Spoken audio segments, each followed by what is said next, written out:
Seorang petani pernah mencoba dari bahan ini dan hasilnya itu sangat luar biasa untuk merangsang pembungaan dan pembuahan. Dan petani tersebut berpikir kenapa tidak dari dulu menggunakan cairan ini sehingga tanamannya akan panen berkali lipat karena hasilnya itu maksimal, dan ditambahkan memakai bahan ini. Bahan ini hasilnya itu sangat luar biasa untuk tanaman padi sahabat ya, karena kandungannya yang kalium tinggi sahabat. Ntar saya akan kasih tahu cara meraciknya ya.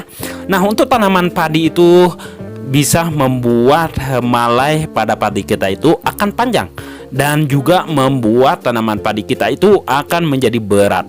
Dan untuk tanaman cabai sahabat itu pokoknya nggak ada yang bisa mengalahkan pupuk ini, saking hasilnya itu sangat luar biasa untuk tanaman cabai, sehingga berbuah lebat dalam jangka kurun 1 minggu sudah kayak begini sahabat ya. Hasilnya itu sangat luar biasa. Yang harus diperhatikan adalah caranya. Assalamualaikum warahmatullahi wabarakatuh. Bertemu kembali bersama saya Ogi Gede. Sahabat, sekarang saya akan berbagi pengalaman cara membuat pupuk untuk pembuahan sahabat ya. Nah, pupuk ini untuk sebuah jenis tanaman.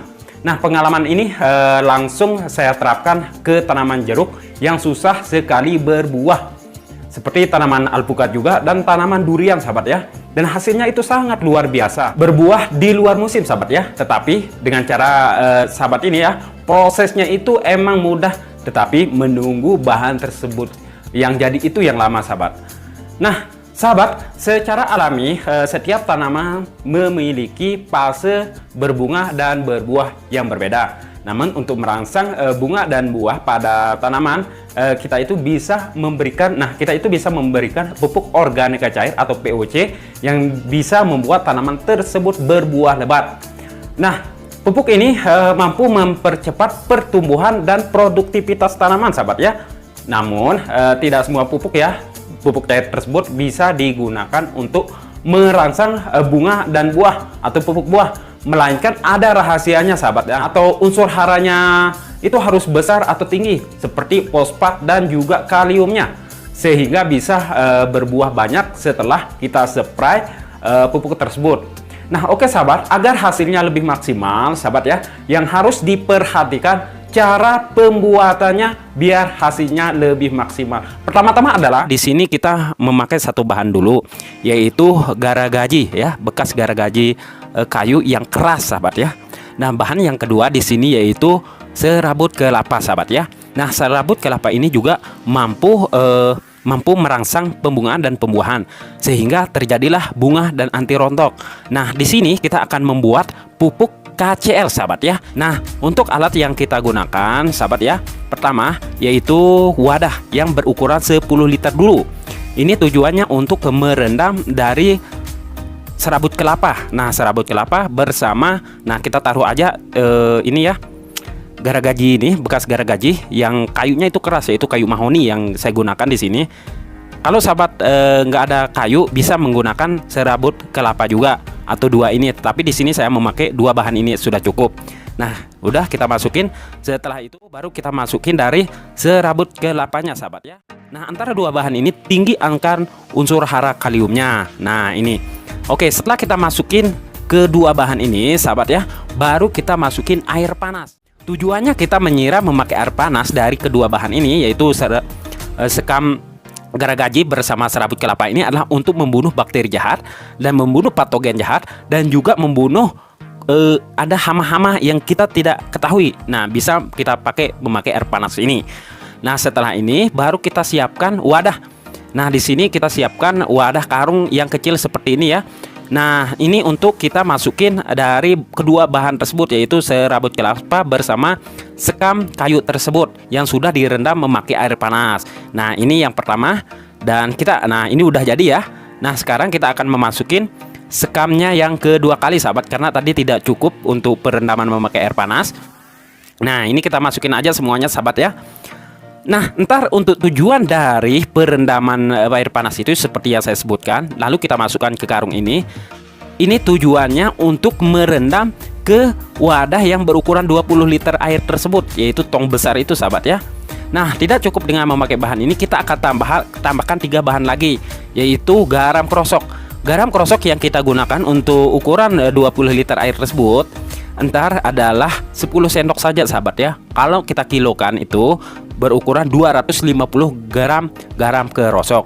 Oke, saya akan ambil di sini dari garam krosok ini. Garam krosok ini tinggi angka NaCl-nya ya, sehingga mampu merangsang pembungaan dan pembuahan pada tanaman kita. Nah, ini udah 10 sendok, kurang lebih 250 gram. Langsung kita siram memakai air panas dari garam ini, karena garam ini susah sekali larut. Akhirnya kita pakai air panas.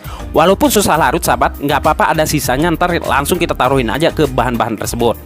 Nah, ini udah jadi ya. Oke, kalau udah jadi seperti ini, langsung kita siapkan bahan yang keempat lagi. Nah, ini dia. Ini adalah ragi sahabat ya.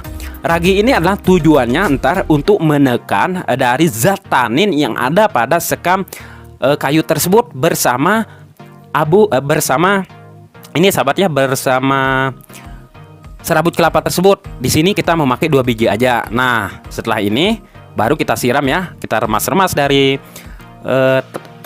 ragi tersebut, lalu kita masukin air. Nah, setelah kita masukin air seperti ini, baru kita aduk-aduk sampai merata sahabat ya. Nah, ini udah jadi. Oke, kita lanjut ke video awal. Nah, di sini teorinya sahabat dari dari sekam tadi bersama serabut kelapa itu kita taruh seperti ini sahabat. Lalu kita siapkan satu benda. Nah, ini adalah batu. Batu ini kita taruh di atas karung ini sahabat, seperti ini. Tujuannya ketika kita masukin air entarnya tidak mengapung. Nah, itu. Langsung kita masukin air aja sahabat, seperti ini. Nah, sesudah kita masukin air sampai benar-benar penuh atau berukuran dari 20 liter sahabat ya, seperti ini, baru kita masukin garam tersebut. Nah, ini garam ini ya, kita aduk-aduk dulu sebelum kita masukkan. Nah, langsung kita masukin aja seperti ini. Oke. Nah, oke, setelah ini sahabat, baru kita masukin dari ragi tersebut. Nah, ini dia. Kita masukin aja semuanya ya. Nah, sesudah itu baru kita aduk-aduk lagi. Kita aduk-aduk seperti ini sampai benar-benar merata. Udah jadi ya. Nah, untuk bahan tersebut saya akan ulang lagi ya. Untuk serabut kelapa itu kita gunakan setengah kilo untuk ukuran 20 liter sahabat ya. Dan untuk garagaji itu kita gunakan entar adalah 2 biji dari 2 kilo dari garagaji tersebut untuk unsur hara kaliumnya sahabat ya. Nah, untuk dosis dan ukurannya sahabat ya, per liter itu kita kasih dia 3 mili ya, 3 mili per liter air. Itu sangat irit sekali, dan kita spray ke tanaman kita yang susah berbunga dan berbuah. Nah, untuk pupuk ini sahabat ya, kita simpan selama 60 hari. 60 hari kita simpan. Setelah jadi entar warnanya itu kuning hitam kecoklatan, itu tandanya udah jadi. Nah, langsung kita bisa aplikasikan ke tanaman kita. Ingat, penyimpanannya itu selama 60 hari. Nah, begitu. Semoga bermanfaat. Berjumpa lagi di video selanjutnya. Assalamualaikum warahmatullahi wabarakatuh.